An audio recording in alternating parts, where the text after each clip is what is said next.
बिस्मिल्लाहिर्रहमानिर्रहीम।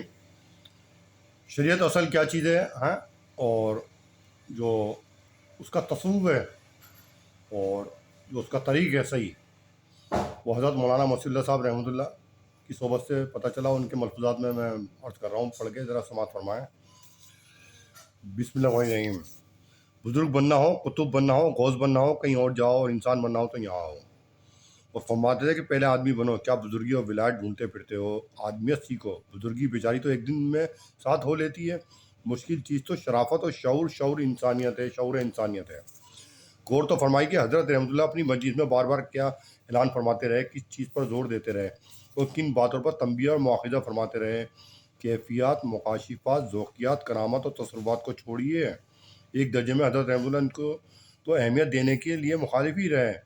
मगर मैं पूछता हूँ, जो लोग वाकिफ़ हैं वो बताएं कि मामूलात यौमिया मसलन तहज्जुद, नवाफिल, ज़िक्र व अस्कार, औराद व वज़ाइफ के छूट जाने पर किसी साली पर क्या हज़रत रहमतुल्लाह की कभी ची व जबी हुई?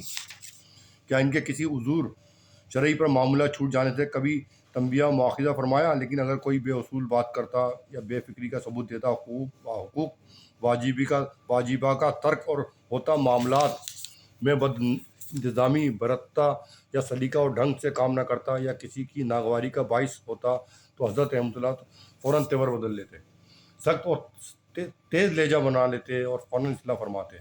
तमाम अहले मजलिस अमूमन और सालिकीन को खुसूसन इस तरफ तवज्जो दिलाते कि ये तमाम चीज़ें दूसरों की अज़ियत का सबब बनती हैं और अज़ियत ना पहुँचाना वाजिब है और तुम सब इसके मुकल्लफ हो। मैं तो कहता हूँ कि अपनी ज़ात से किसी को अदना अज़ियत भी ना हो, यही कुल तसव्वुफ़ है। तमाम बुजुर्गी, कुतबियत, गौसियत और कश्फ करामत को नज़रअंदाज करके और तमाम गैर ज़रूरी चीज़ों को हज़फ करके हज़रत रहमतुल्लाह तालिबैन व मुरीदीन की सिर्फ दो सिफ़ात पर नज़र रखते फरमाते थे कि मेरे यहाँ तो तालिबीन के अंदर दो बातें देखी जाती हैं। एक तो ये कि इसके अंदर इंसानियत हो, यानी अपने कौल व फ़ेल में इस चीज़ का ख्याल रखे सादिक हो कि इससे किसी को ऐज़ा ना पहुँचे।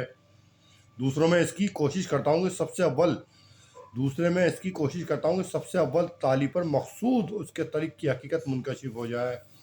असल जो शरीयत है ना, उसकी हकीकत हम पे मुनकशिफ हो जाए। असल कुरान पाक में क्या हक़ाइक़ हैं, क्या मारिफ़ हैं, ताकि अमल बसीरत से हो सके। फिर अमल जो है ना, एक बसीरत से हो सकेगा, यानी रोशनी से हो सकेगा। फिर हमें जो रास्ता दिखाएगा सही और मंजिल मकसूद तक पहुँचा देगा हमें, यानी हमें ताल्लुक़ माल्ला हासिल हो जाएगा। जो हमारा तरीक़ ही सही नहीं कि हम कर क्या रहे हैं, सजदे में पड़े हैं, पता चला सजदा ही कबूल नहीं हो रहा। तो पहले मामला दुरुस्त कर लो, फिर मुख्तलिफ कारोबार में रहते हुए भी हर मुसलमान दरवेश है जैसे सहाबा दरवेश थे। फिर हर मुसलमान वली है जैसे सहाबा वली थे। हर मुसलमान आशिक है जैसे सहाबा आशिक थे। समझ में आई बात? इंसानियत बहुत बड़ी चीज़ है, क्योंकि मुसलमान के बारे में लिखा है ना, डेफिनेशन क्या है कि मुसलमान वो है जिसके हाथों से, ज़बान से, किसी चीज़ से कोई सब सलामत हों, आपसे किसी को अजियत ना पहुँचे, आप मुसलमान हैं। यानी आप मुसलमान इंसान है, मुसलमान है आप। ये बहुत बड़ी चीज़ है, इंसान है जिसके अंदर आ जाए, यानी आप कामिल मुसलमान बन गए।